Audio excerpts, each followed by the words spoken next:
everybody, and welcome to Books Unbound, the podcast where we unbind books to get to their hearts with your hosts, us. It's Ariel and Raylene in Technicolor. For the people watching the video, I have like purple lo-fi lighting because it's nighttime. So yes, things have to be a little different. This is a night edition. Yep, night shift. These come every once in a while. Usually some of our best episodes, in our opinion. I wonder why. We're tired. Raylene's got the wine out. Yep, I'm ready to go. Oh boy! So we usually film and record on Mondays. Those are like our dedicated podcast days, and Raylene has that as a day off from her real life job for the podcast job. But I was recently traveling. I was in New York City, and so the big city. Couldn't record on Monday because I wasn't here. So we're doing an evening episode. I just have lemonade, Raylene. Wow. Just old lemonade. Self-control. You've got it. Your nails look great, by the way. Oh my God. Thank you. You're welcome. For noticing. I got them done in New York. It was a really fun appointment. And it was one of those situations. I was on the bus with Kaylee, Kaylee Hyde, our friend, is the reason I went to New York. It was her birthday party, and she invited me, and I was like, of course I'm going. I went last year.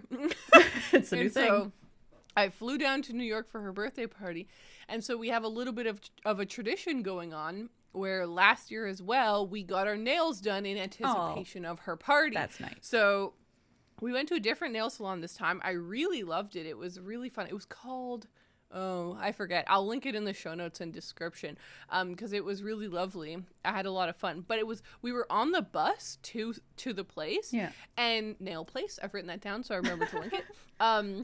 And we were talking about what nail color we should get done. Yeah. A huge big decision. It's a big decision, especially because I'm doing gel. So it's going to last like at least 2 weeks, hopefully. True that. And I decided to go just classic red. So my nails are just like a really classic red vibe. And I gotta tell the people, it makes me want to always have red nails. You know, I feel I love red. powerful. Nails, but I never do it because, and this is stupid, but whenever I take it off, it just like gets everywhere. It's a mess. It for some reason so is like the most stainy nail polish of all time. And so you're taking it off and it's like, what have I done? Yeah, it's everywhere. And so I just never do it, but it looks so good. It looks like I feel like I have a fancier job than I actually have. Yeah, you know it's like I mean? a classy nail situation. Maybe I don't even have to work. I'm a socialite. You can just stay home. You don't have to clean. You don't have to cook. You don't have to do anything.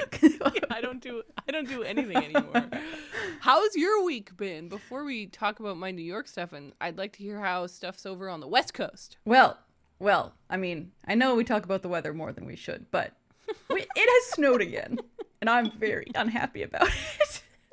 I don't know what happened. We just got this random huge dump of snow over like one day. It just snowed consistently for like 24 hours, and there's about, a foot of snow or maybe more. I don't know. And then it just stopped, and now it's just kind of hanging around, and it's like, okay, it's March.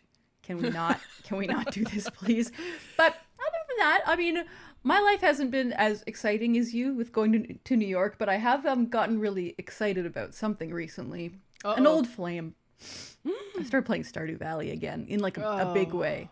Like a big solo way. Over the past few months, the only times I've been playing Stardew is when I play with you or when I play with my other two friends that I have a farm with. And we don't get together that often. It's like maybe once a week, every 2 weeks, every 3 weeks kind of thing. Yep. Over the past few days. Oh my God. So what I decided to do, I decided to start a new farm. Classic me, because I was like, you know what? I'm going to get perfection in Stardew Valley. And for those who don't know, perfection just means like you've checked off a bunch of these tasks that you're supposed to do throughout the game. It's a very large job to do. It takes quite a lot of time. And so I just decided, you know what? I'm going to try and go for perfection, but like from scratch. I have lots of other farms I could have used, but I was like, no, that's cheating. I've got to start from the beginning and try to do it as fast as possible. I have so much Stardew knowledge inside of my head now. So I was like, I need to use all of that knowledge to try and do this. And so I hesitate to admit this, but on one day, I think I played for 10 hours. Was it a happy day? It was such a good day. I think that's awesome. I love it. I couldn't bring myself to do anything else. Like I kept telling myself, okay, one more Stardew day, and then I'll go do something else. And then I just never did. Stardew. I stayed up until like 2 a.m. or something playing Stardew because I just couldn't stop. That's amazing. And I just love it. But on top of that, because I'm a multitasker, I always like to be doing something while I'm playing Stardew because I don't have to pay attention to the story anymore. I know everything about the story. Yeah, so I usually listen to an audiobook, but I didn't feel like listening to an audiobook. And so I started just like going to YouTube, and I discovered one of my new favorite like YouTube series, which is, it's not even like anything interesting really, but I really like it. It's the Hollywood Reporter Roundtables. I don't know if you've ever watched those. Those are so good. They're so good. And each one is an hour long. And so I've wanted to watch them for a little while because I'm like, oh, there's so many interesting actors in that one. Like people I really like. I want to watch that and like hear what they have to say. But it's an hour. Totally. When am I going to sit down to watch an hour long YouTube video? Yeah. And so I've started listening to them while I'm playing. So I've watched like 15 of them at this point, or listened to so many, like so many of them. And I'm obsessed. Raylene went hard. I went crazy. So yeah, like I haven't been reading really these past few days. I've just been playing Stardew. Like I got and learning about celebrity learning gossip. so much. Well, it's not gossip. No, it's not actually really gossip. It's really like interesting because they're talking about the craft. Like they're literally just having conversations about the industry and like the act of acting and like what it's like and what their jobs are all about. And it's really interesting to actually hear kind of like a behind the scenes, but like in an extended conversation. It's just so interesting. But there's also some that are directors around the round table or like movie writers, so it's not just actors. So you get lots of different perspectives. But yeah, that's what I've been up to. That's honestly couldn't be better. Right? I think that's a perfect. That's how I imagine you. Happy playing video games, hanging with Kyle. In the span of 2 or maybe I think it was 3 days, I played all of spring, all of summer, and all of fall, and I've dipped into winter. So that's what I've been up to. I love that. I'm a lunatic. For context, Raylene and I have been trying to get perfection on our farm that we have together for like 3 years. Yeah. So we're on like year 8 in the game, and we somehow haven't done it yet. We do play very sporadically, but still. We're going to get there so soon. We're getting really close. I really think we are. Just 2 golden walnuts away for the people who know what that means. Well, we have a few more things to do, but everyone listeling who doesn't care about video games, we have to get the golden clock, and we have to get 2 nuts, and then we'll reach perfection. And then we'll finally have perfection. It's the most insane thing. That's so funny. I really agree with you though. A problem with Stardew Valley and its addictive nature is that one in-game day is 13 real life minutes. So it's not that long. So you think to yourself, I could just do one more. It's just like one more chapter. It's the exact same vibe as I'll just read one more chapter. I'll just read one more chapter. Just one more chapter. Just one more day. Just one more day. 13 minutes, that's not that long. Yeah. And then it's 3 hours later and you're like, just one more day. Just one more. Like, and the thing too is when you're at the beginning of the game, there's so many things to do. Like there's so fun. So many fun things to do. Like once you get later in the game, it's like, oh, I have millions of dollars. Like what do I even need to do at this point? But at the beginning, you're like grinding to try and, get enough money to buy a pig so you can have a truffle before winter. These are the things that I was really caring about, and I did it. Oh, I did it.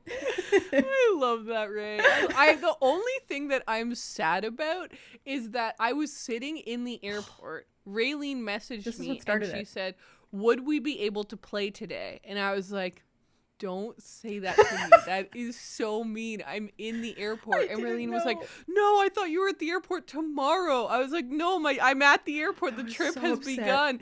And I was like, she's going to play without me. And you should. Yeah, I had to. Anyone can get to play. I got so excited to play, like, because I thought we were going to play together. And then when I found out we couldn't, I was like, well, there goes my day. I'm just going to drown my sadness in playing Stardew all by myself. Stardew. That's so good. And I'm loving it. I'm so glad I did that. I'm having so much fun. But I also, right now, kind of want to go play Stardew. So, let's wrap this up. We'll keep it quick. Just kidding. We'll I probably keep it won't quick. I won't play tonight. I've had to take a break. You need a little break. Oh, well. You know what? Actually, I think you've had a more exciting weekend than I have. That sounds like a great old time. No, I had such a great weekend. I don't know how to express just how much fun I had this weekend and how kind of soul renewing it was. That's so cheesy. I don't think I've ever said that. I kind of take it back. I kind of regret saying it, but I also meant it. Yeah, it makes sense. It was so fun because of a few different factors. Number one, it was just like the first trip of the year in a lot of ways. I was just like, this is like the first little adventure I'm going on. Obviously, I went on that little weekend trip to Lunenburg, but that's in my province. I've been there before and stuff. It's like I've been there recently. But it was like this first little trip of the year, and I feel like this is going to be a year where I do a lot of trips and stuff. And so I'm like, here we go. This is the first one. So that was a big fun part of it. Secondly, it's this big city. New York. It was New York City. It is the big city. It's actually the big city, yeah. It's the big city, but I know it kind of well now because I've actually been there a lot of times. It was really funny. On the way back, I was sitting next to a lady on the plane. I say lady, she was our age. She seemed like she was like a few years older than us. She was reading a really intense pamphlet. Oh, I thought you were going to say book, and I was like, please tell me more. No, it was like a pamphlet about like how to grow your business, and I was like, that looks really stressful. I don't want to know. She kept like underlining things, and she would write genius idea. And it's like, I love that. How long was this pamphlet? It was like a 40 page pamphlet. Oh, okay. Like, I was just imagining like a trifold brochure. I was like, that's kind of sad. No, it was like I don't know. I feel like she might have learned a lot, so that's cool. All luck to her. But anyway, she was like, what were you doing in New York? And I was like, I was visiting for my friend's birthday. And she was like, that's so fun. I assume this is your first time in New York. And I was like, that's a really weird assumption. Yeah. I don't know why. Why would you go to New York for the first time? Because it's your friend's birthday. That's like kind of a big trip for. I was like, first of all, everyone in like this part of Canada has been to New York at least once for like a school trip or a family trip, because it's like going to Seattle on your side, right? It was just like everyone's gonna go there eventually. But also, I'm like, a 28-year-old woman, like why would, I don't know, it just seemed like such a weird thing. Did she think you were like 18? I know. I was like, is the mask? I was wearing a mask. Yeah, maybe she thought that. I was like, yay, it's my first trip just without my 21. Parents. Like, I was wearing a mask, so I'm like, maybe I was giving off young vibes. Yeah, which is kind of cool. It is kind of cool. I got ID'd the other day by someone who was younger than me at that liquor store. I was like, what are you talking about? You were like literally 19. But thank you. But also thanks. Yeah, that's really nice of you to say. But yeah, like I have actually been there loads of times, and that really relieves the pressure because you don't feel like you have to make every moment count. You're not like, oh, like I haven't seen this, I want to see this. I'm like, no, I've honestly been everywhere I would want to go to New York, like tourist wise. I've covered all my bases a few times. I can just enjoy it and try new places, and mainly, and this was the third kind of bigger thing, is just hang out with my friends. Yeah. So the friends that I have in New York, you know them, obviously. Jeffrey and Jeremy, we've known for going on forever. 13 years.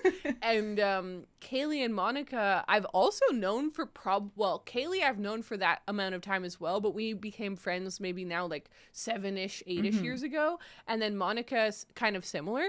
And so just like getting to visit with them and spend a lot of time talking and chatting and catching up, it was so fun. Yeah. I also loved how chill the shopping was. Oh. Like, we just would go out and everyone would be like, somebody would be like, hey, I want to go in that shop, and we'd all go like, cool, and we'd all just go in and like look around and buy stuff and leave. And I was like, wow, I haven't done this kind of shopping in a long time. And it's the kind of leisurely, it's the kind of shopping you can only do in a really big city, where it's like there's so much to see and do that you don't feel like, okay, I really have to make the most out of this store because there's only 2 stores here. Yeah. No, there's just so much abundance. It just, honestly, Raylene, I was a little freaked out by how big New York was in a funny way. Like, I'm not freaked out by it, but I just, for some reason on this trip, it just, maybe because I've been living in such a small town for such a long time now and stuff, I was just like looking around, I was like, there are so many people. people here. I was like, so many stores and so many things to do. I was like, yeah, it's a lot. Like even in Halifax, which for me is the big city, it's like 450,000 people. Like, it is not actually that big on the scale of things. And like, if you type in coffee shop on Google Maps, there's a good amount. Yeah. But if you're like in your area, like you look around and like what can I get to in a 10-minute walk? There's like 2. Yeah. Right? Everywhere you are in New York, there's like 20 coffee shops around. Wow. It's like, why do we need so many? But it's because there's so many people. Because there's so many people that they actually get used anyway. So it was a really, really fun trip. I did not buy that many. I bought 2. I only bought 2 books. That's like the first time I know that you've traveled anywhere and bought less than like 5. It was crazy. I was just like, I don't feel pressure to buy books, and I was having more fun actually buying clothing. That's so cool. I bought like a pretty dress and a pretty skirt, and they were all thrift. Oh. Yes, I bought a coat. The coat was not thrifted. The coat was on a sales rack at a shop called Alter Brooklyn. Ooh. And it was just one of these shops, like I said, that I think Kaylee was like, oh, I want to pop in here and look around. And I was looking around, and suddenly I just see this like really fuzzy blue coat, and I was like, oh my God. And I go over and I look, and it was on a really big slash down price, because obviously everyone in shops is moving into springtime mode, and this is very much like a winter coat. And it was on sale, and I was like, this is actually a really good price. Wait, I should try it on. And I tried it on, and I instantly was like, I'm about to buy this giant coat. And I was, you know what I was thinking? I was like, okay, that means I have to get my other coat that's also big home. I was wondering about that. That was my first thought when I saw you wearing that coat. I was like, what is she going to do? Guess but you probably figured it out. I don't know. You wore 2 coats, or you just like no. You found a way to squish it into your suitcase. I somehow fit it in my suitcase. You always do. I don't know how I do it. You have the magic power to fit whatever you want in your suitcase and whatever you want on your bookshelves. I've always wondered this. You don't get rid of a lot of books, but somehow you always make them fit. That has always blown my mind. I don't understand it. I just feel there's something in my brain that knows exactly how much space I'm dealing with. Yeah. Like, I don't know how, but there's a little spatial awareness in my head that's like a percentage meter. And I'm like, oh, I'm still at 70%. I could get this book, or I could get 2. I could probably fit 3 more books. Do you know what I mean? Like, I know for somehow, and it always works out. You're a wizard. Oh, gee. But yeah, I bought like a bunch of cute clothes and stuff, and they were all thrifted except for the coat. The coat was the only thing that wasn't really thrifted, cool, but everything else was like so cheap. This is the other thing. You know how you think like, how does everyone in New York look so cool? It's because thrifting there is so abundant. Like, we were going into these thrift stores that, Raylene, were warehouse sized. Like, it was so huge. So many things to pick out. And everything's like $6. Because there's so much. There's so many people. So, anyway, I had such a fun time. Kaylee's birthday party was really, really fun. But maybe let's start with my little book haul. Yes, I've got to know. Okay. You kept it to just 2 books. Like, what did you pick? Okay, so I actually have 3 books because, very lovingly, Kaylee gifted me a book. She gave me a little present. And she gave me this book that is absolutely perfect for me. The Miniaturists by Barbara Browning. Ooh. I have never heard of this book. Neither. On the back, it says creative nonfiction. Oh my God. So that actually sounds like so perfect to me. It says, in The Miniaturists, Barbara Browning explores her attraction to tininess and the stories of those who share it, interweaving autobiography with research on unexpected topics and letting her voracious curiosity guide her. Browning offers a series of charming short essays that plumb what it means to ponder the minuscule. So it goes on from there, but I just think that sounds so perfect for me. And she was like, perfect. I saw it and you had to have it. I was like, you're right. And it's so pretty. Like, I love. Is it kind of small?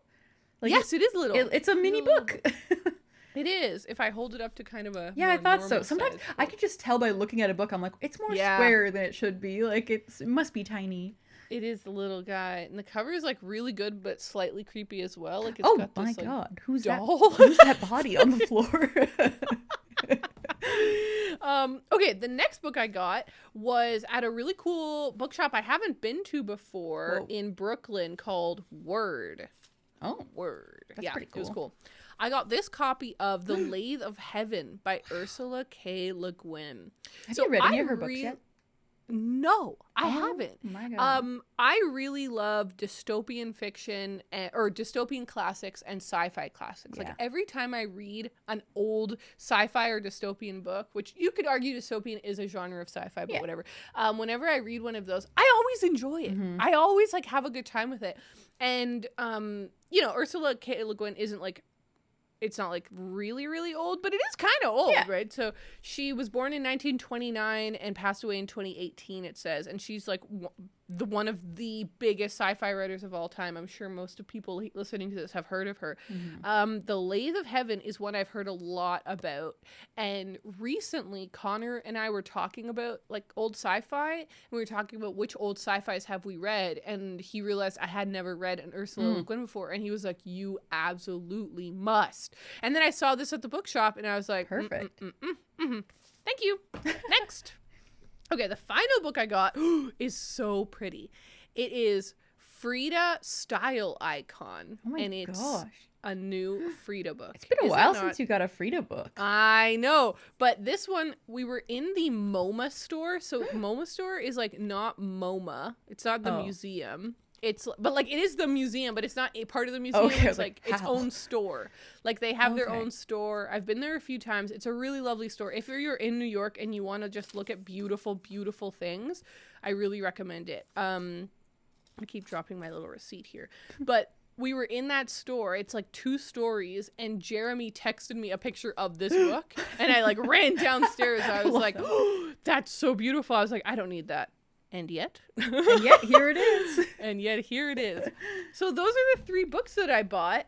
And one thing that excites me is like, if I read The Lathe of Heaven, I feel like that will count as one of my classics for the year. 100%.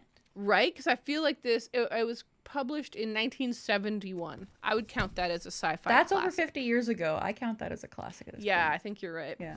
So, those are the 3 little books I bought in New York. I also got a couple of little cute things, like I told you. One thing that I got is this little glass box. Whoa. Really? And it's got like stained flowers or pressed flowers in the lid. That. It's really, really pretty. Are there SD cards in there? Yeah, I'm keeping my SD cards in there. I love that. All right, so that's my little haul. Can you believe how little that haul was? I actually really like that. Like that, it feels like a really intentional book haul. Like you got a Frida book, which is something that you have a collection for. So it's very like, adding to your collection, which is great. And a classic sci-fi, like you were just saying, something that you really enjoy and have been wanting to read more. Boom. Exactly. And a present. Which is about something you're obsessed with, miniatures. Yeah. So that just feels, it feels perfect. Sometimes I feel like your hauls can be a little random and it's like, whoa, she's going off the rails. But this one feels very condensed in a good way. Like it's all things that you're very passionate about. I have also felt that way. And I was really excited to tell you like, I was like, I'm going to show Raylene. I only bought 2 books. Oh, that's crazy. That's gross. That's crazy. You know what? Another big part of it was my e-reader. So maybe I'll just keep going because I don't have that much more reading to talk about. But I took my e-reader with me on my trip. And I have a vlog that's up on the Patreon, my February reading vlog, which I believe is out 2 days late because February, I forgot, is a shorter month. It screws everything up. It screwed me up a little bit, but it's with everyone now, and definitely by the time people are hearing this out. So technically, I guess you'll get 2 videos from me in March, but if you like reading vlogs, we do a bonus one each of us do one every month on the Patreon. But yeah, I wanted to chronicle reading my first book on the e-reader because I thought that would be cute. Yeah. And traveling, that's nice. Yeah, and I filmed a couple of little shots while I was in New York. So when I took the e-reader, I was like, I wonder how I'm going to feel about this. Like, I already know I'm loving it for reading at home, but will it actually be something I want to take with me for travel? I am a changed woman. It would have to be a very specific circumstance for me to now take a physical book as opposed to taking this. This was so convenient. here's a couple of examples. In the plane, you do not get to control the light situation, right? Like, exactly. they turn the lights off when they want. We're sheep to them, okay? We're sheep to them. They turn the lights off when they're like, all right, it's all nighttime. right, we fed Go to you. bed. You're going to bed, right? Or like, we're landing now. We have to shut the lights off. Like, there's all these whatever. You don't want to be the douchebag who has their bright light on. I'm like way too self-aware of everyone in order to do that. That's fine. This has its own little backlit screen. Yep. You don't have to stop. The second thing is, it's so light and thin and easy that when you are doing something else, like, okay, it's snack time, children, and they're giving you their little snack or whatever. Yeah. I had no problem just kind of putting this on my lap or whatever. Whereas with a book, it can be kind of more awkward and stuff. So just like all around, excuse me. I did wear a mask the whole time. I don't have COVID. But yeah, all around, I found it just so convenient when I was actually on the plane. But also when I was packing, like the idea... There is nothing worse than packing a book. We've talked about this like on our ranking episodes. There's something worse than carrying a book around with you all day when you don't even end up reading it. Yeah, that's the worst. Stack that by 10 when you're doing a whole trip and you're taking up precious packing space, which is like you have to optimize. With a book, you end up not even reading. Yeah, or 2 books sometimes. Or 2 books, which we've all done. And so this is so thin. This is like having a phone. This is like basically having a phone or like a mini iPad or whatever. It's so light. I felt like it wasn't adding anything to my load. Yeah. So that was also huge. And anyways, I read on the plane. I read on the train into Brooklyn. I did it. And I finished my book. And I don't know if I would have finished it if it wasn't for having... like felt so easy about reading. I agree. There's something, and it could just be because we're so used to like using our phones all the time, but there's something that feels easier about just like whipping out an e-reader rather than whipping out a book in certain situations. Like even when I came to visit you, I guess a couple of years ago now, I brought my e-reader. I read on the plane, and I also randomly like would read when we were hanging out, because if like people were playing video games and there was like only 3 controllers or whatever, I was like, oh, I'll just like open up my e-reader. So I was sitting there reading the Green Mile while people were playing like Super Smash Bros. But if I had a physical book, I wouldn't have done that. Because it's like, it was dark, and it would just feel like I'm being purposely antisocial, even though it's the exact same thing. Like, I don't know, there's something about it that just feels more acceptable.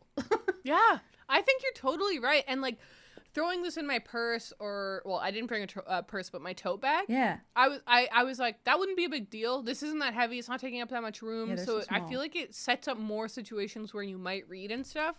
Definitely. Very intrigued by that. But now, let me review Outlawed by Anna North. Anna North is a senior writer at Vox. She grew up in Los Angeles and now lives in New York. Outlawed was a Reese's book club pick and a Bellatrist pick, and has now been purchased by A24 and Amy Adams for a big adaptation. Okay, while sorry, let me just continue what I'm doing. Screws her wine. Oh, I love it. I love it. I thought that was a good transitional moment. It really, really was perfect. This was such a fantastic book. I really enjoyed this, and I really recommend it. But I will now go on, if that's all you wanted to hear. I'm even seeing on the back of this copy, it specifies she now lives in Brooklyn. I love that. That's fun that you were... I mean, obviously the book isn't about New York, but it's still cool that you went to New York while reading a New Yorker's book. Yeah, I felt that also one of the nights with Jeffrey and Jeremy, Monica and Kaylee, we watched You've Got Mail. And first of all, I'm obsessed with that movie and I love it. But secondly, I didn't realize until it literally started, I didn't remember, didn't click, that it's set in New York. And it felt so exciting to watch a New York movie while in New York. That's really special. Also with all of my book friends. Like, that's a movie about books and bookshops. And it's like friends where we always go to bookshops and only met because of the book world. So that was really special. But yeah, okay. So I realized as I was reading the book that I didn't really know what this book was about. Like, I knew that it was about like a gang of women cowboys. But other than that, I kind of just trusted Brenna Thumler, artist extraordinaire. As you do. Yeah. As I do with everything in life. She talked about how much she loved this book a while ago when she was on our podcast, and I had already heard good things about it. So I was like, okay, yeah, I've really got to read that. And I got it. And then I realized there was all of these like different elements to the story that I didn't know anything about. I love that. So basically it follows our main character. Wow. The main character. You've been in New York too long. Well, it's because her name is Ada, and I confuse character and Ada. Character. Oh, good stuff. The main character's name is Ada. What's really cool about this book, Rayleigh, and I feel like you'll like this, it's set in 1894. So in the 1890s, it spans over a few years, but it's set in an alternative past. So basically, it seems like sometime in like the 1850s, there was a giant flu, like a plague, like a pandemic level flu that wiped out most people. And so they've been set back a lot in kind of the progression of where they might be at. And also like religiously, they're like a little bit stuck in like witch trial vibes. That's cool. Because there's all this fear about this flu that like killed everyone. Yeah. And so basically one of the fallouts from this is that they are really trying to repopulate the earth because they lost so much of their population, right? Okay. So suddenly like marriage, and it always was in this time period, but even more so, marriage and having children are like the most important thing. Like that's all you're supposed to do. So our main character is 17. She gets married, and it turns out that she's barren. She can't have a child. And leave her alone. She's tried for a year, and now she's like 18, and she's not having children. And so her town basically brands her as a witch.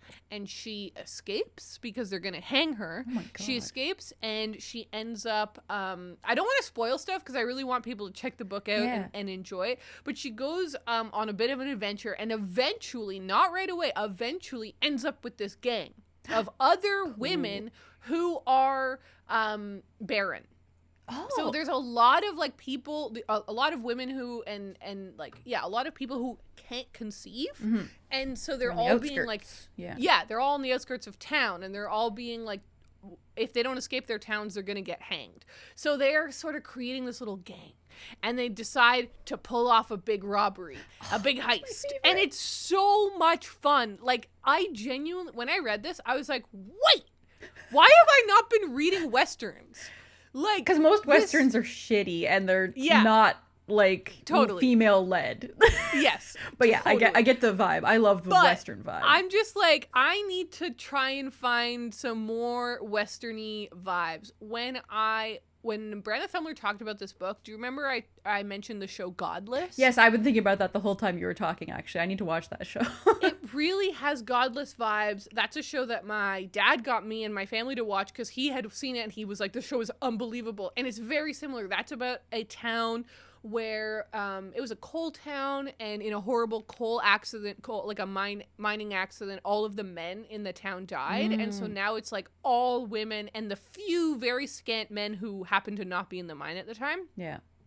And so it's basically an outlaw town run by women, which is such a cool vibe, right? So definitely, if you like that show, you'll love this book, and vice versa. But I'm like, there's clearly other stuff like this out there that I need to find. It's just so much fun, so, like gun wielding, shooting fun. I actually just thought of a recommendation for you. Oh, please. It's kind of random, and it's a We never do this. I know, this is fun. It's a comic series. It's not a Western, but it has similar vibes. I don't know if you've heard of it. It's called Why the Last Man by Brian K. Vaughan. He is the same writer that wrote Saga.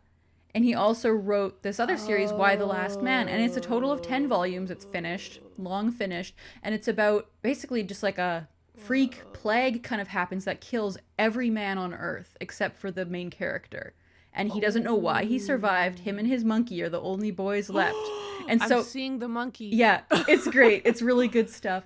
And yeah, so it's just about this world that's completely women. And so the women are obviously like in charge of everything. And he's just this one guy. And so people kind of like don't trust him because they're like, what the hell are you still doing here? And but yeah, it's just like a really, really fun series. That sounds really cool. Yeah. And thank you for the rec, because I was just saying I like sci-fi dystopian stuff. Yeah, I really like that series. But yeah, overall, I would say this was a really fun time.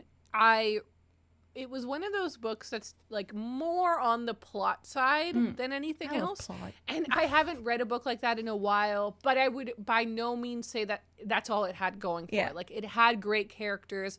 It had that whole found family vibe. That's really fun. Good stuff. Yeah, so I really enjoyed it. And then when I was like, did I not mention this in a book news? Like, wasn't this going to be made into a movie or something? And so I looked it up. Yeah. And I either re-remembered or discovered for the first time. It's like hazy. There's so much adaptation news all the time. It's easy it all to blurs forget. together. It's so easy But to forget. I didn't realize that the rights had been purchased by A24. When you said that, I forgot that you said that in the little intro, and I was dying. When you said that, I freaked out. That's why you cracked out the wine. I was like, woohoo, doggy. A24 and Amy Adams, so like together or whatever. Like, I think Amy Adams is running the project there. That is, it's gonna be so good. Perfect. Because as I've said before, I mean, perfect. patrons will maybe be the only people who know this because of Movie Tub, our bonus show, but I am obsessed with A24. Like, I'm on a journey to watch every A24 movie, and I'll be doing it until I die, but I'm really excited about this project. I haven't found any recent news, like in 2021, so 2 years ago now. There's a couple of articles, like I'm seeing one from Deadline that says Amy Adams's Bond Group Entertainment, so that's probably her production company, and A24 have teamed to develop Anna North's hot new feminist Western novel, Outlawed, for television. So it's going to be a show. An A24 show? Yeah. I don't even know. I'm very into. Right? So, but other than those very few little things... Oh, did you know that A24 did Euphoria? Mm-hmm. I was just thinking about that. I was like, A24 doesn't really do a lot of TV shows. And then the first thing that came to my head was, wait, they did Euphoria. So they've definitely done it before. Oh, wow. That's very cool. Okay, so anyway, that is the only news that is currently out there. So I'm sure it's just like, they bought it and then it just went on total. I hope it happens. Man, really throwback to my year of rest and relaxation. I wonder when we'll find out more about that. Totally. I think about that every now and then.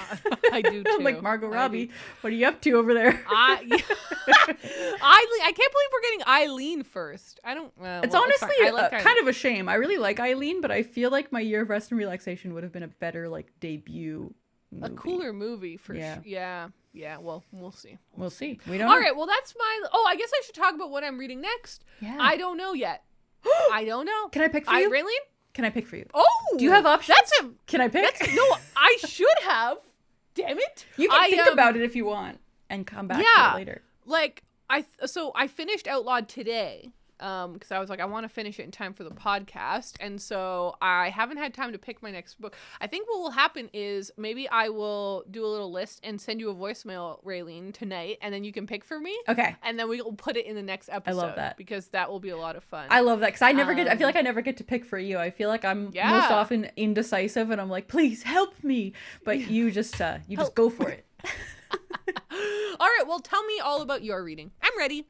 Okay. Well, first, I guess since you started with a book haul, I'm going to start with my version of a book haul. What I decided to do... Things are getting innovative around here. Yes. So I was thinking about this recently. I was like, every time I take a picture of my stack for the podcast, it's so small because I haven't been buying any books. Usually the stack is really hefty when you buy a few books. And I was like, what can I do to fix that without buying more books? And so I decided to do what I'm calling a TBR haul. So I'm going to kind of bring back some books that I may have hauled on the podcast or maybe not that are on my TBR that I'm just like excited about. And the theme for this time is all like books that are similar to books I've read recently. So you'll see you'll see shortly. It's all going to make sense. This is cool. I thought so too. Yeah. I was like, you know what? I'm going to be cool this week. So in the past couple of weeks, I've read a handful of books. Obviously, I've been a little bit prolific with my reading recently. And so I read those couple of translated pink books. Yes. And so here's another translated pink book that I also really want to read. Untold Night and Day by Bae Sua. And this one actually sounds like kind of a perfect pair to Winter in Sokcho, but like the opposite. It's like a summer not in Sokcho. Right, okay. So this one, as you said before, because you hauled this... Summer not in Sokcho. That's an alternate title for this book. Yeah, exactly. So Very this book, good. Thank you. This book, I'm different at night. I don't know what it is, but things get interesting. So this one sounds so interesting. Like, it's about a woman who works at an audio theater for the blind, which, like, one, didn't even know that was a thing. And two, it just sounds really interesting. But it's about the main character who works at this place, and she, like, goes out into the night with her former boss, it says, which is also like, what's going on there? Searching for a missing friend. So it's kind of like two people who might not normally hang out, like, out on the town. And the book takes place over one night and one day. So it's also got a little bit like Murakami vibes, kind of after dark a little bit. Totally. But it also, like, it takes place in the summer. It's mentioned on the back that it's like a hot summer night and day, which is just such a vibe. I love books like that just really put you in a time and place. Yeah, and I love that totally. So yeah, I'm really, really excited to read this book. And so it's like on my radar. This little haul is kind of like books that are like on my radar right now, but like books that I already own, which is really extra exciting. I think this is great. Yeah, I think that's great. Next you don't have to even spend money again. Exactly. It's so fun. I have 200 books to pick from that I could. Yeah, I already have here. The next book is Sleeping Giants by Sylvain Neuvel. And this is one I got this. I mean, I guess I haven't owned it for that long, but I've been wanting to read it for a really long time. And the reason that this came into my head recently is because it sounds like a little bit similar to Hank Green's books. It's got that kind of sci-fi, like what's going on vibe. So basically all I know about this book is what I've read on the back. And it's about a young girl who falls through the earth and lands into this big hand. Whoa. And it's like, what? And so it follows her 17 years later, and they're kind of still solving the mystery of what that was and what happened. And so immediately when I read that, I was like, it's like the Carls. What happened? Yeah, what was that? Totally. So that's why I picked this one. But yeah, I've been really curious about this one for a while, and it's a trilogy. So I only own the first one, but I think I'm gonna read it soon. For some reason, I thought that book was a graphic novel. That's interesting. Huh. I don't think I've ever experienced that before. Yeah, I'm like, when is she going to show me the inside of it? And then I realized there's nothing to see. Words. Although it is kind of formatted in a cool way. Like, it has kind of like, I don't know if it's like transcripts or what's going on, but there's like bolded parts that look like, it's about like people having a conversation or something. So I don't know if people are being interviewed. I always love that. So really interested in that. So interesting. Okay. Yeah, so I'm really hyped on that one right now. And then the last one, I mean, I just had to give a shout out to Stephen King. I have a lot of Stephen King books on my shelf right now. This one is called If It Bleeds. This one came out, oh God. I bought this brand new. When did it come out? What do we think? 2018 probably? Wow, it'd be really cool if I could find the page. Oh, it came out in 2020. That's not bad. Oh, that's not bad at all. And this one is a collection of 4 novellas, which is always fun. I really like Stephen King's shorter fiction, and it's been a while since I read one of his shorter books, or a collection of his shorter works, I should say. And this one, actually, I didn't even realize that one of the novellas in here is, what's it called? Mr. Harrington's Phone, which was made into a movie. Mr. Harrington Goes to Paris. Is that what it's called? I'm trying to find it, and I can't even see it on the synopsis. Mr. Harrigan's Phone. Sorry, Mr. Harrigan. Oh, gotcha. And yeah, that was made into a movie that I think is a Netflix movie, and I haven't watched it yet. But I was like, that's probably a Stephen King book of some kind. And it also has a story that is about one of the main characters in the Bill Hodges trilogy, like Mr. Mercedes, those books. Yeah. She's also in The Outsider, which is one of my favorite Stephen King books. And she's randomly in one of the novellas in this book. So I've been like itching to read this for so long, for 2 years or 3 years, I guess now. And I just keep not reading it. And so after reading 11/22/63, I was like, you know what? What's wrong with just like catching up on Stephen's new books? How does Stephen King keep all of this straight? I have no idea. He has created so many worlds with so many characters and so many crossovers and so many, like... I know. I know. He must be a genius. He genuinely. Must be. He is. Like, and I don't know how else you could keep that straight. Well, and here's another fun tidbit. Like, I haven't read all of the Dark Tower books yet. I've only read the first one. But, spoiler alert, he writes himself into those books. No. I don't know how he does it because I haven't read them. That's the best thing I've ever heard in my entire life. Stephen King is in the books. My friend read them and she was like, I kind of hate this. And I was like, I kind of love it. I absolutely love it. I'm like, if anyone can do King, it, it's Stephen King. You're allowed to do that if you're Stephen King. Like, I love him. He's the best. So yeah, I'm just really wild. hyped on Stephen right now. So I was like, what's a Stephen King book I really want to read? And this is one of his newer ones that's kind of getting older now that I haven't read. So that's the one that's been like kind of itching at me to read. So yeah, that's my little TBR haul. So those are some. I thought that was really fun, Ray. I'm really glad that's like we should do that more for sure. I'm definitely going to, because I just like, if I only talk about what I'm reading, I'm not going to be talking for very long. So let me be in the ring for a little bit longer. Wow, in the purple light, this cover looks so strange. Okay, so next up, I just saw what it was. You saw it? Yeah. Okay. I'm not going to start with that. So calm down. No. So I read or finished 2 books in the past week. So first off, I finished Legends and Lattes by Travis Baldry. Legends and Lattes started as a NaNoWriMo project in 2021, which was then self-published on Amazon to huge success. Thanks in part to Seanan McGuire's support for the novel, it was published traditionally in November 2022 by Tor. A prequel, Bookshops and Bone Dust, will be published in November 2023 and follows the same protagonist in another cozy journey. Whoa, you just said so many interesting things. I know. I'm just like attacking this podcast in a whole new way today. You really are. I'm reinventing the wheel. So yeah, I finished this book like the day after we last recorded, as I predicted. Yeah. And I liked it. I wouldn't say I loved it. So that's kind of what I thought was going to happen. Your prediction that I wasn't going to love it was like, I wasn't ready for it, but it is what happened. And I don't know, it's partly just a me thing. Like, this book was very, very cozy. Okay, cool. Very calm. Yeah. Like, that's the best kind of way to describe it. It's like, it's the coziest fantasy book I've ever read. Cool, but I want a little bit more conflict or a little bit more something when I'm reading a book. So I feel like the vibes were there, but it's maybe just not completely what I want in a book. Yeah. But it was still like, for what it was very good.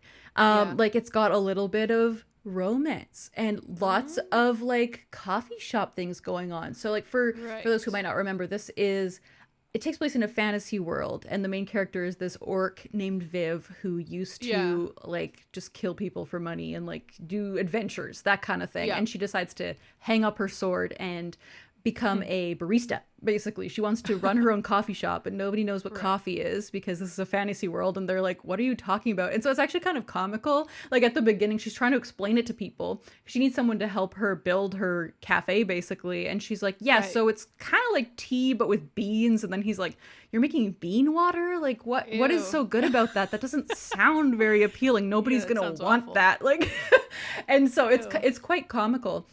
But throughout the book, she like meets more people and kind of brings more people into her operation, which I really liked. Like, my favorite character was this guy named Thimble, and he's like a rat man, basically. Like, he's called a ratkin in the book, and he's just this tiny little rat guy, and he loves to bake, and he like doesn't really talk a lot, and so he's very cute, and he'll just like whisper things when he has to say something. And he just loves to bake, and he'll like make a croissant, and people are like, whoa, what is that? What is this thing you've made? Like, it's all brand new to everyone. And so I really liked that aspect of it. Like, having a cafe in a fantasy world was kind of like a new take, I guess, on a cafe. Like, a cafe would never be interesting in the real world, but in a fantasy world, it becomes interesting, seeing people's reactions to it. But there's also kind of like a mystery undertone of the whole book, because at the beginning, the main character kills this creature to get something within its body, and she's like, this is all I need, and now I'm out of the business. Goodbye.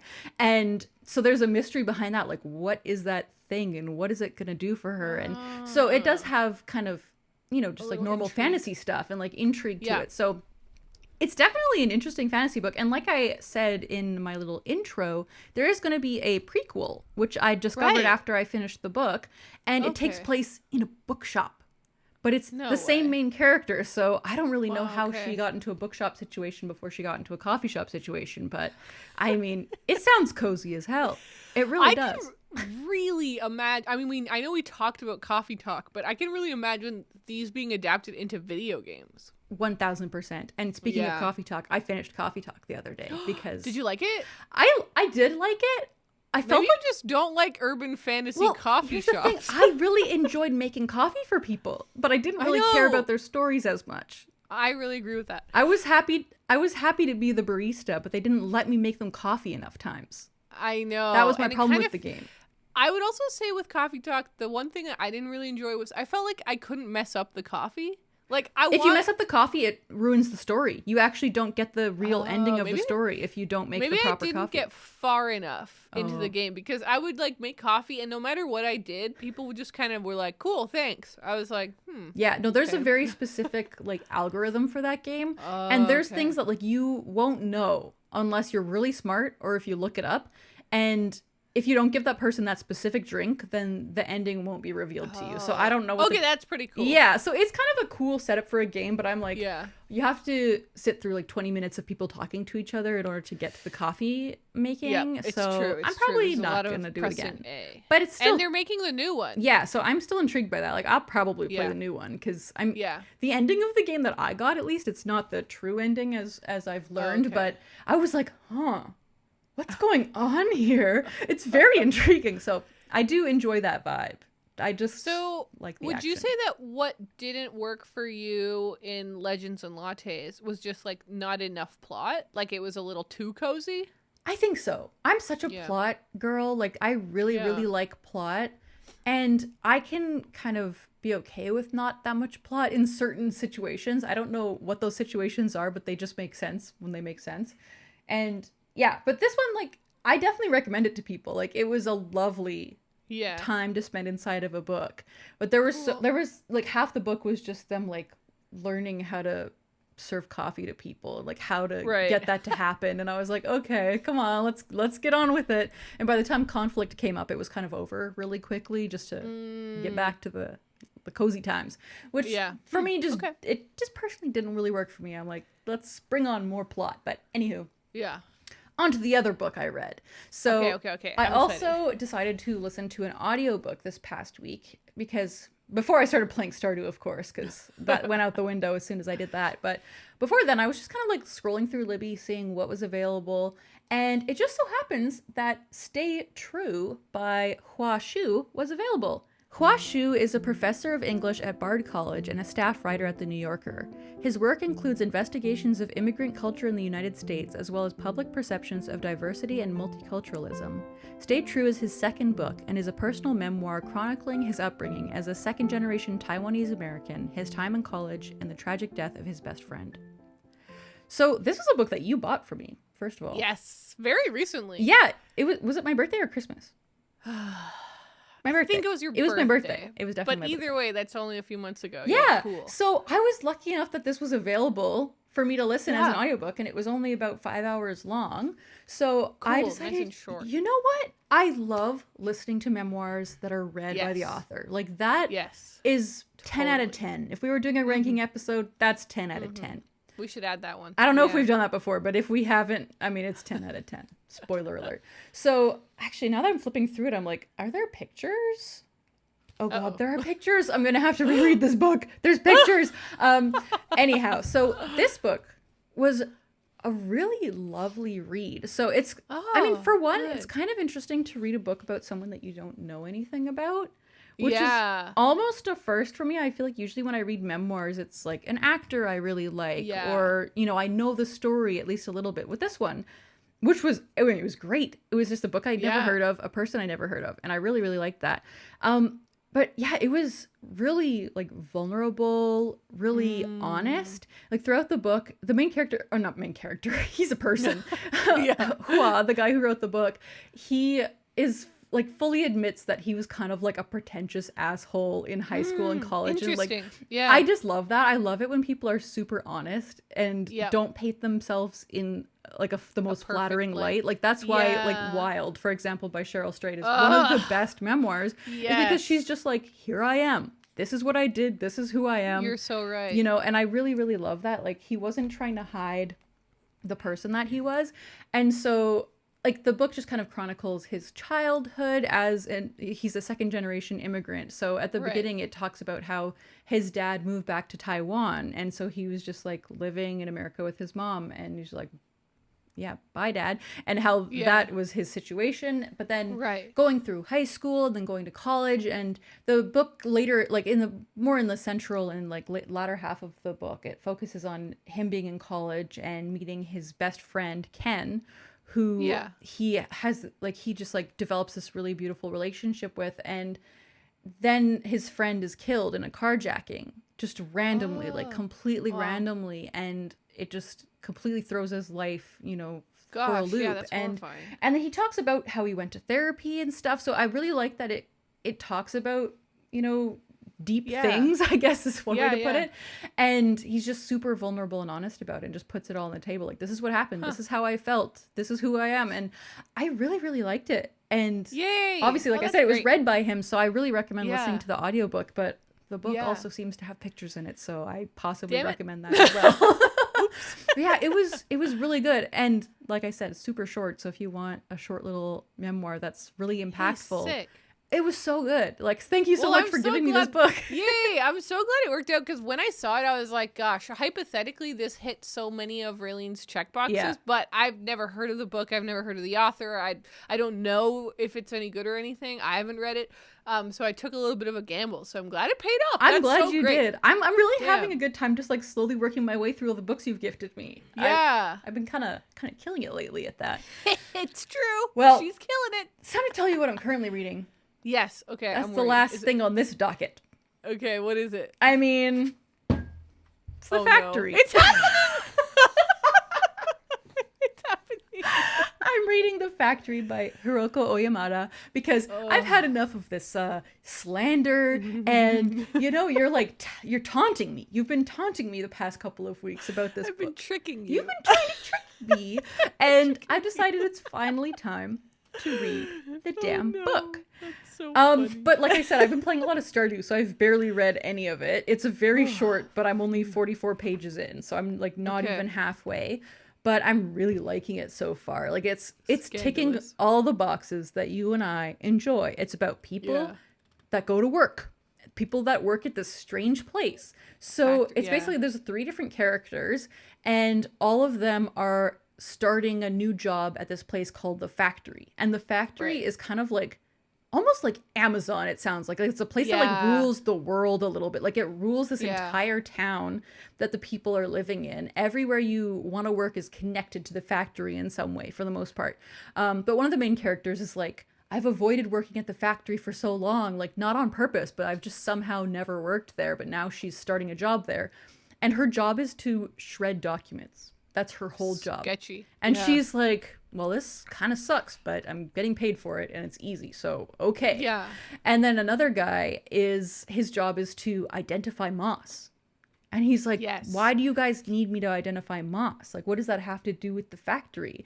And then at a part I just read, he finds out that they're making him live there. And he's like, who decided that? And they're like, it was in your contract. And he's like, it wasn't. Spooky. So I got to the moss guy. Yeah. And it was really funny because he was like, okay, so like, who's going to teach me how to find the moss? Yeah. And they're like, no, you just do whatever you want. Just do whatever you want. Like, look for okay, moss. what kind of moss do you want? And they're like, I don't know, whatever kind of moss you can find. Yeah. And he's like, so I'm just like harvesting moss, and like, is there safety protocols? And they're like, no, just do whatever you want. And he's like, whoa. It's crazy. He's like, I don't understand why you're asking me to do this. And he kind of doesn't want to do it. He's like, why would I take this job? Like, he's feeling fulfilled going to school or whatever. Like, he's got his own thing going on.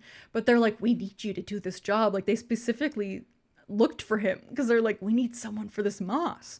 And it's so strange, and I love it. But then the third character is the brother of the first character, which I just found out. And okay, I didn't know that. He just got a job as like a temp at working as a proofreader for the factory. And but the proofreading is so strange. They like give him a package and they're like, okay, so just go through it, look for any mistakes, and then put it back on this shelf. And he's like, okay, do you need me to sign off on it so that people know like I was the one who made the changes? They're like, no, it doesn't matter. It'll all come back to you eventually. And he's like, what do you mean? And so it's just mysterious. It's mysterious and strange, and I really love it. Like, I love strange, small little books. Yeah. So I'm really having a good time with it. But yeah, I've been reading it for like 4 days, and I've read 44 pages. So that's so funny. Yeah, it's the slowest I've Stardew. ever read a book that's this small, but it's great. It's good stuff. Sick. Yeah. Sick. All right. Well, that is all of our reading. That was a good little. We had a lot of books this week. We've done a lot. We've been busy. But I think now it's time for a little book game. Hell yeah, it is. All right, talk us through it. Okay, so this is pretty simple. Last time I did a book game, I made you guess books based on their first lines, and you hadn't read any of the books. And it was really hard. And it was so hard. I tried my best. I really took that to heart. I was like, I thought it would be fun, but it honestly felt like I felt stressed on your behalf. I was like, this is a scary, scary game. And so I decided maybe this is also going to be scary in a different way, but I've decided to create a game, and I guess I'm calling it, Is This From Animal Farm? Oh, I'm so stressed right now. I have to talk. Oh, wow. I just had a truly stomach-dropping moment. I've never felt more fear in my life. Oh, I love that. So I've selected 10 quotes. Oh, I'm so anxious. And you have to tell me if it's from Animal Farm or not. If it's not, you don't have to tell me what book it's from. You just have to tell me, is it from Animal Farm, yes or no? I want to cry. I'm ready. I'm really intrigued to see how this is going to go. Okay, number 1. Wait, should I be writing down if I get them right or not? Or are you doing that? You know what? You do it. I'll tell you as we go whether you got it right or not. How about that? I don't want to leave you in suspense for too long. I don't want to make you feel sad. Yeah, that's fair. Okay. Number 1. The only good human being is a dead one. That's from Animal Farm. You are correct. Oh, thank God. All right, number 2. I feel like there should be like really intense music playing right now. Number 2. Let's face it, our lives are miserable, laborious, and short. That's from Animal Farm. See? You know Animal Farm. Good job. Good job. Number 3. Wouldn't it be funny if they were all from Animal Farm? Really, I'm literally, my palms are sweating. Knees weak, arms spaghetti. It's going to be fine. Oh my God, Raylene, I had spaghetti for dinner. And my knees are weak right now. Oh man. Okay, Number 3. We all have to meet our match sometime or other. That's not from Animal Farm. Good job. That's from Watership Down by Richard Adams. Those poor bunnies. Okay, number 4. After all, what's a life anyway? We're born, we live a little, we die. That's really interesting. I think that is from Animal Farm, but there's very similar lines in Animal Farm to that. I could see that being, could you say it again? Yes. I'm like, you're questioning this one a lot. I want to hear your true answer. Yeah. After all, what's a life anyway? We're born, we live a little while, we die.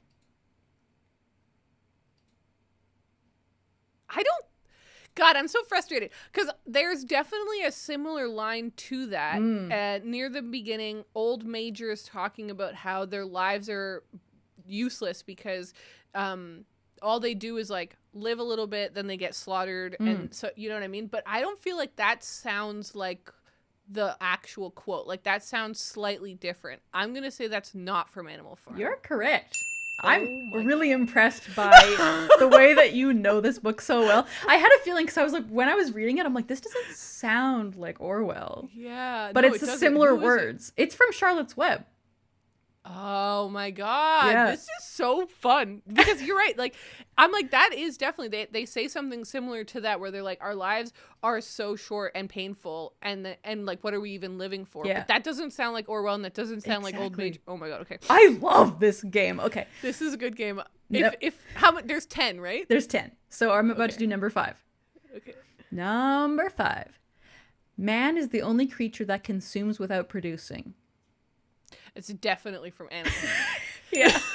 Okay, I'm at least at 50%. I'm like, that's now. Orwell. That's Orwell. That is Orwell. God, so fun. Okay. Oh my God. I've read Animal Farm 8 times. That's why I felt like even though I'm purposely trying to make this tricky, like I'm also throwing you a bone because like the book so well. Oh God. Okay. Number 6. Men will never rest till they've spoiled the earth and destroyed the animals. I don't think that's Animal Farm. You're correct. Oh! You're gonna get 10 out of 10 on this. I'm predicting it right now. You're gonna get 10 out of 10. Oh no! That's also from Watership Down. I need to read Watership Down. Oh, it's a good book. You would like it. I've never read that, but I feel like I would really love it. Maybe that should be one of my classics this year. It definitely should. I read that a couple of years ago in the summer. I remember read it in the summertime. Definitely read it in the summertime. Okay. It's like you'll really like it. It's very, very wordy. I don't know, like it's like you'll love it, Ariel. It's wordy. It's like if it was just a book about bunnies, I might have liked it more than I did, but it's more deep than that, and so I was like, yeah, of course, give me the plot. Okay. Anyway, I'm very intrigued. Okay, number 7. Until they become conscious, they will never rebel, and until after they have rebelled, they cannot become conscious. This is a good little red herring one. Because it sounds like the animals, an Animal Farm, that they want to help the other animals that aren't on their farm. They want to help wild animals and other farm animals to rebel. It's a big part of it. And so they like encourage the spreading of their song, their anthem, that will help make other animals. But I don't think that that's Orwell. So I'm going to say that that's not Animal Farm. You're correct. Oh my But you're also wrong because it's from 1984. It's from 1984. Okay, no, I totally believe that. Not Animal Farm, but 1984. When you said red herring, I was like, dear God, is she going to guess my trick? Red herring another Orwell quote. I love that. Isn't that fun? Oh my God. Okay, here's number 8. Life starts all over again when it gets crisp in the fall.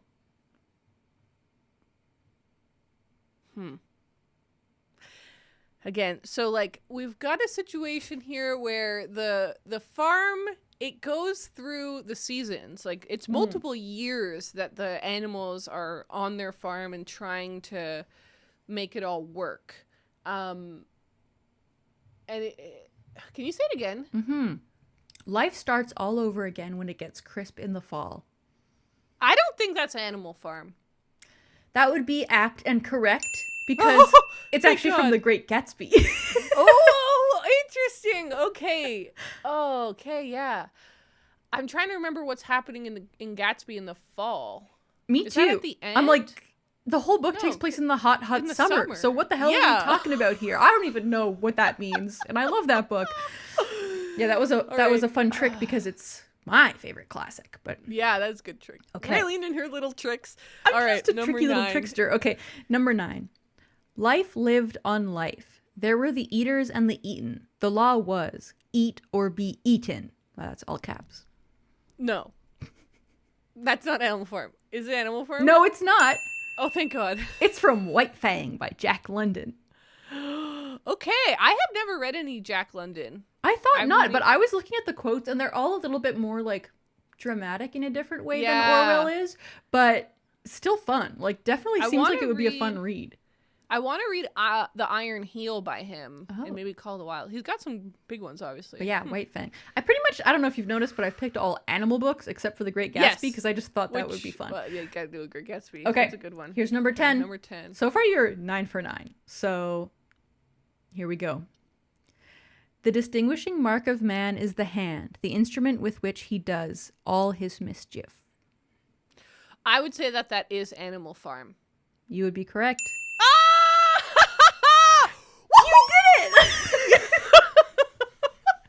Oh, I'm so happy for you right now. Wow. You know what?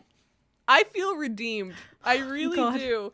Because that last quiz made me feel like an idiot. I didn't know that was going to be the effect. It was so hard. Or I would not have done it that way. I got like 3 out of 10 or 4 out of 10. 4 or 5 out of 10. Right? Yeah, it wasn't great. It wasn't great, but to pull back a 10 out of 10, you know when you love something so much, clearly, and then you just about know. to get Yeah. Well, no, I was about to say, but then you have to prove it to 10,000 listeners. That's what I was worried about. That's why I was like, I don't want to like shoot you in the foot here by giving you something that seems like something you'd be good at, but then like, oh my god, and then I turn out to like not know it at all. No, you know it so well. You could tell immediately if it sounded like Orwell or if it sounded like it was from the specific book. Like it also really proved to me how well I know that book, because I was like, wait, what if I don't actually know it? And then the second you said a quote, I was like, well, that would have been in that part, but I don't remember a line like that. And I'm like, pew pew pew. I mean, I do now think we need to do this with you and The Great Gatsby.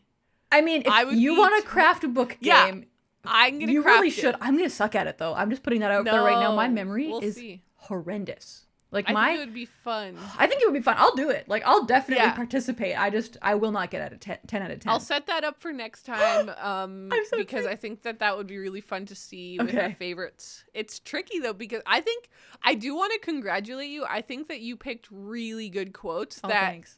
If I'd only read it like 3 times, I think I would have been tripped up. Well, that's the thing. I didn't pick if I'd only read it 3 times. I've only read The Great Gatsby 3 times, so it'll be easy to trip me up. But no, that's true, because like I was going through quotes and there were some that I was like, that is so obviously from Animal Farm. Like even I could guess that, and I've only read it once. Yeah, so I had to kind of dig a little deeper and find some slightly strange ones. But yeah, but I think the red herrings. I am annoyed that I said not Orwell. Yeah. When I think that if I hadn't been so excited in the moment, I would have thought more. That was the only thing that was just like a 0.1 mark off of your 10 out of 10. Oh, wow. Okay. You know what? This is good. I feel good. This is good stuff. Thank you so much to everyone for hanging out with us on this very fun podcast episode. If you would like to, support it, there's a couple things you can do. Number 1, you can follow us on Instagram, where we do updates and we let you guys know about things that you might want to know about, but it's also just cute. We take cute photos. We do. You could follow and support us on Patreon, which is patreon.com/booksunbound. That is where you can sign up to our little club. It's called the Dust Jackets. It's cool. And you'll become a Dust Jacket, a part of our cool, exclusive Neato leather jacket wanting club, where we release a lot of bonus content, and you can join the Discord and stuff. Mm-hmm. Or you can check out our merch. Great, exciting news. And honestly, this is a really big hot tip. Oh.